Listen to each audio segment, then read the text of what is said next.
কোনোভাবে কেউ একজনের দ্বারা আরেকজনের কোনোভাবে কোনো ধরনের বিরক্তিও তৈরি করা যাবে। যদি বিরক্তিও তৈরি করে সেটাও কিন্তু অপরাধ। তা আপনি তো আসলে কোনো সলিউশন হওয়ার আগে কোর্ট থেকে কোনো ফয়সালা আসার আগে আপনি দেয়াল দিয়ে এখানে কিন্তু একটা বিরক্তি তৈরি করছেন, যেটা সামাজিকভাবে একটা বিরূপ প্রভাব পড়তেছে। আপনারা সবাই আপন ভাই না? ভাই ভাইয়ের দ্বন্দ্ব সব জায়গায় আছে, কম বেশি সব জায়গায় আছে, কিন্তু এমন কোনো ঘটনা ঘটানো যাবে না যেটা সামাজিকভাবে একটা নেগেটিভ মেসেজ দেয়। তো আপনার এটার কারণে একটা নেগেটিভ মেসেজ দিয়েছে। আমি এখন বলবো আপনাকে, এই যে বেড়াটা আপনি দেন, যেহেতু আপনাদের একটা মাপামাপে একটা ইস্যু আছে, বেড়া দেন, কিন্তু ওনার এই ঘরের মধ্যে বেড়া তো দেওয়া হবে। বেড়াটা আপনি পাশ দিয়ে দিবেন, ঘরের মধ্যে আপনার জমি থাকলে আদালত বলবে যে আপনার জমি ওনার মধ্যে আছে, উনি ওনারে বলবে যে ভেঙে দিতে, না ভাঙলে তখন আপনি আইন শৃঙ্খলা বাহিনীকে বলবেন যে এটা আমার কোর্টের অর্ডার আছে কিন্তু তারা এটা কমপ্লাই করতেছে। But before the order of the court আপনি তো এইভাবে আনজাস্ট কোনো এমন কিছু করতে পারবেন না যেটা সামাজিক নিষেধ তৈরি করে। কথা বুঝে গেছে আমার? বুঝছেন কথা? তাহলে এটা তো আপনার ভুল হয়েছে। এটা স্যার আসলে ভুল, ঠিক আছে, কিন্তু এটা ভুল বুঝতে পারছি। আমি বলি আপনাকে, আপনার নামটা, আপনার নাম জানো কি জানো? আপনার নাম? আমার নাম আসাদুজ্জামান।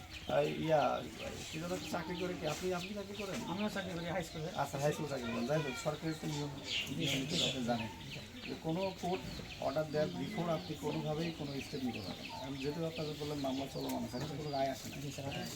এই যে আমি বিহার থেকে এমন করে কথা বলবো, আমি মনে আসছি মাঝখানে আপনার সামনাসামনি বলবো, কিন্তু আপনি তো আমার মাঝে দেয়াল করে দিয়েছেন, প্রশাসনের মাঝখানে।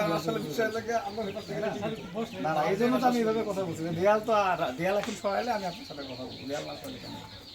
দেয়ালটা আপনি এমনভাবে দেন, আমি তো দেয়াল সরাই দিতে বলতেছি, দেয়ালটা আপনি এমনভাবে দেন যেন ওনার চলাচলে কোনো ব্যাঘাত সৃষ্টি। বুঝতে পারছি, শুনেন, আমাদের দুঃখ হচ্ছে যে 12 বছর ধরে তাকে বলা হলো, সে কথা শুনতেছে।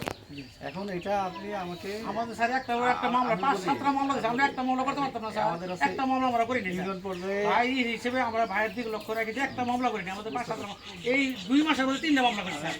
এবং আমার ভাইয়ের নামে, আমার নামে, আমার ভাই বোনদের নামে সবার নামে স্যার মামলা করছি। সলিউশন আমি দিচ্ছি। আমাদের ইউনিয়ন পর্যায়ে গ্রাম আদালত আছে, ওখানে গ্রাম আদালতের সালিসের মাধ্যমে কিন্তু এটা সমাধান করা সম্ভব।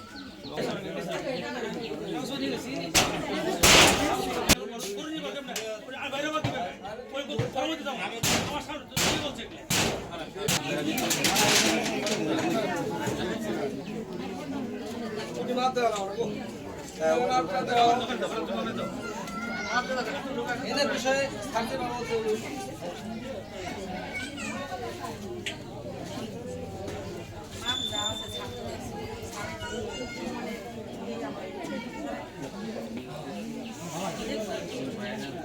আর ওই পর্যন্ত থাকলে তো ওইটা খুলে দিলে তো এটা থাকা, হ্যাঁ।